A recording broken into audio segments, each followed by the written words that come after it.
صلی علی رسول الکریم اما بعد اعوذ باللہ من الشیطان الرجیم بسم اللہ الرحمن الرحیم ھدی للمتقین صدق اللہ العظیم۔ میرے محترم ناظرین و سامعین، السلام علیکم ورحمۃ اللہ وبرکاتہ۔ اس سے پہلے درس میں ہدایت کے سلسلے میں کچھ بات چیت کی تھی۔ چونکہ ہدن کا معنی ہے ہدایت، راستے کا علم ہونا، راستے پر چلنے کا ساز و سامان اور راستے پر چلنے کی توفیق اور منزل پر پہنچنے کی قوت، یہ ساری باتیں ہدایت کے معنوں میں شامل ہیں۔ اس کی تفصیل اس سے پہلے درس میں بیان ہو چکی ہے۔ آج اس سے اگلا لفظ متقین، جس کے معنی ہے پرہیزگار، اس سلسلے میں کچھ بات ہوگی۔ تو یہ متقین جو لفظ ہے یہ متقی کی جمع ہے اور یہ لفظ تقوی سے بنا ہے۔ تو متقی وہ ہے جس میں تقوی ہو۔ تقوی کا معنی یہ سمجھ لیں کہ آپ احتیاط جسے کہتے ہیں، احتیاط اور نگہداشت کو بھی تقوی کہتے ہیں۔ تو اسی اعتبار سے متقی کے معنی ہوئے پرہیزگاری کے ساتھ زندگی بسر کرنے والا، جو ہر کام سوچ سمجھ کر احتیاط سے کرتا ہو۔ تو تقوی کی تشریح میں حضرت ابی ابن کعب رضی اللہ تعالیٰ عنہ کا یہ ایک واقعہ جو ہے بڑا قابل غور ہے۔ حضرت ابی ابن کعب رضی اللہ تعالیٰ عنہ سے ایک مرتبہ حضرت عمر رضی اللہ تعالیٰ عنہ نے پوچھا کہ تقوی کسے کہتے ہیں؟ تو انہوں نے فرمایا کہ اگر کسی ایسے جنگل میں آپ کا گزر ہو جو کانٹوں اور جھاڑیوں سے بھرا ہوا ہو تو آپ کیا کرو گے؟ تو انہوں نے جواب دیا کہ میں اپنے کپڑوں کو سمیٹ لوں گا، اس لیے کہ دامن کانٹوں سے نہ الجھے۔ تو حضرت ابی ابن کعب رضی اللہ تعالیٰ عنہ نے فرمایا کہ بس یہی تقوی ہے۔ ظاہر ہوا کہ قرآن کی ہدایت ان لوگوں کے لیے مفید ہے جو دنیا کی زندگی کے جنگل میں ہر قسم کے کانٹوں یعنی گناہوں وغیرہ سے بچ کر اپنی منزل تک پہنچنا چاہتے ہیں۔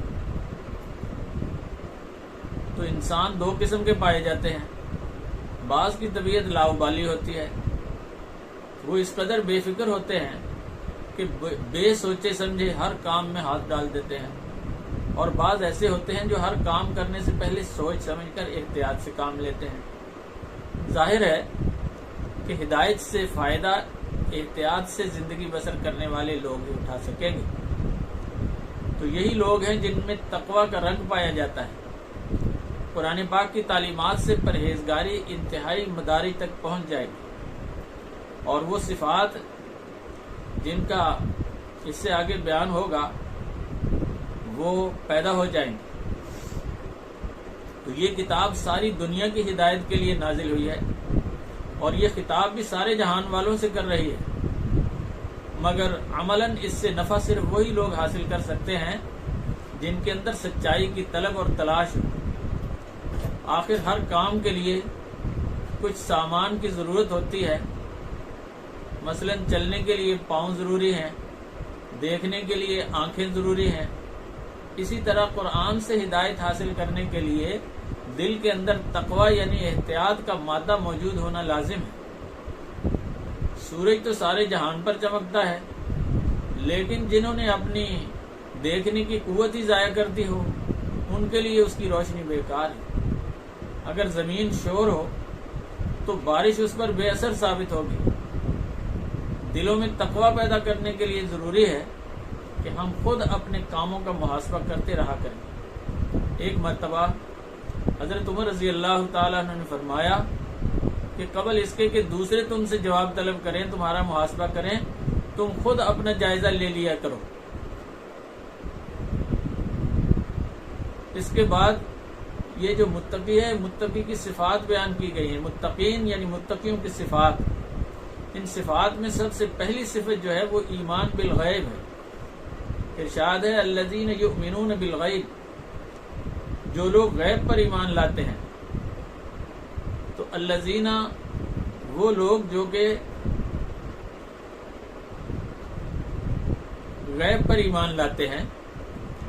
یہ لفظ ایمان سے نکلا ہے. ایمان سے مراد یہ ہے کہ کسی حقیقت کو زبان سے ماننا، دل سے اس پر یقین رکھنا اور اس کے مطابق عمل کا ارادہ کر لینا.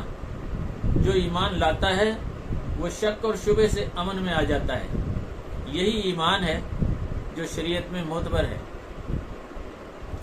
تو غیب سے مراد وہ عالم ہے جو اس ظاہری دنیا سے بہت اونچا اور بلند ہے،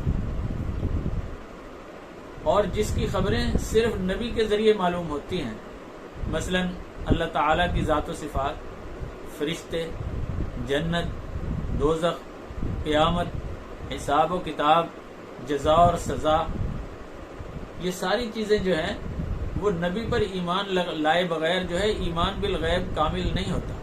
یہ ساری چیزیں اسی وقت سمجھ میں آتی ہیں جب آدمی نبی پر ایمان لاتا ہے. نبی پر ایمان لاتا ہے تو پھر نبیوں کی خبروں کے اوپر بھی ایمان لاتا ہے. تو اس سے پہلے بتایا گیا تھا کہ قرآن مجید ان لوگوں کے لیے دستور ہدایت ہے جو نہایت خلوص اور پاک نیت سے اس سے فائدہ اٹھانا چاہیں، جن میں احتیاط اور نگہداشت سے زندگی بسر کرنے کا جذبہ اور استعداد موجود ہو، اور وہ محتاط اور پاکیزہ زندگی گزارنے کے مشتاق ہوں. تو اس آیت میں متقین کی پہلی صفت یہ بیان کی جاتی ہے کہ جو قرآن ہدایت سے ان میں پیدا ہوگی، اور وہ یہ ہے کہ وہ ایسی چیزوں پر بن دیکھے ایمان لاتے ہیں جن کا وجود ظاہری حواس سے بلند ہو. تو ایمان کے بغیر دل میں بے چینی اور بے قراری رہتی ہے، کیونکہ اس کی عدم موجودگی میں شک، تردد اور وہم و گمان اپنی جگہ دل میں بنا لیتے ہیں.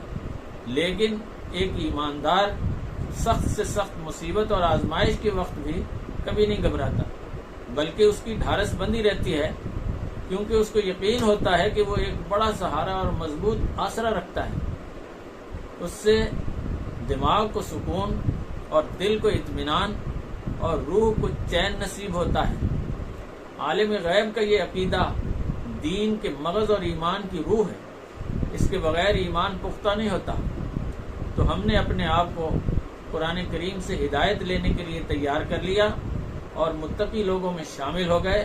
اب ہمیں چاہیے کہ قرآن کی تعلیمات کے مطابق اپنے اندر وہ صفات پیدا کر لیں جن کا قرآن کریم حکم دیتا ہے. ہمیں بلا چون و چرا تمام حقیقتوں پر ایمان لے آنا چاہیے جن کی خبر ہمیں نبی کریم صلی اللہ علیہ وسلم کی معرفت دی گئی ہے. اللہ تعالی ہمیں اس کی توفیق عطا فرمائے. انشاءاللہ متقین کی صفات آئندہ بیان ہوں گی. اللہ تعالی مجھے اور آپ کو عمل کی توفیق عطا فرمائے. وآخر دعوانا ان الحمد للہ رب العالمین.